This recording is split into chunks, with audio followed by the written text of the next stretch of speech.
Hayvanları tanıyalım, onlar bizim dostlarımız. Hadi hayvanları tanıyalım, dostluk dolu bir şarkı yapalım. Kaplumbağa, zürafa, sincap, tilki, maymun, karınca, Eşek ve kelebek, hadi gel de öğrenelim. kaplumbağa yavaş gider sabırla, kabuk sırtında korunaklı bir yapıda. Denizlerde ve karada yaşar, sessiz dostumuz hep yanımızda var. Zürafa uzun boylu, yaprakları yer, boynu göğe uzanır. Her yeri görür, Afrika'nın zarif hayvanıdır o. Çocuklar bayılır bu güzel dosta. Sincap ağaçlarda zıplar hızla, Ceviz ve fındık saklar kışta. Kuyruğu kabarık çok da tatlı, ormanda oynar çok mutlu. tilki kurnaz ormanda gezer. Küçük hayvanları sessizce izler.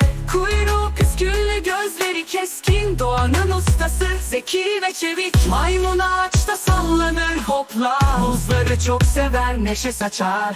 Kocaman ailesiyle yaşar mutlu, doğanın komedyeni hep çok tatlı. Karınca çalışkan, hep iş başında, küçücük bedeniyle koca yük taşı sırtında. Birlikte çalışır tüm arkadaşları, doğanın örnek işçisidir karınca dostumuz. Eşek sabırlı, yük taşır durmadan, köylerde çalışır yorulmadan. Uzun kulaklarıyla sevimli bir dost, ona yardım edersen sever seni most.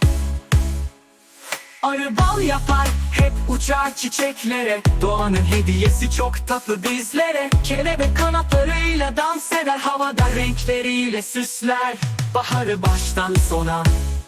Tavşan hoplar, kuyruğu pamuk, havuç yer, hızlı koşar, çok mutlu. Deve çölde yaşar, hörgücüyle ünlü, su taşır uzaklara, sabırlı ve güçlü.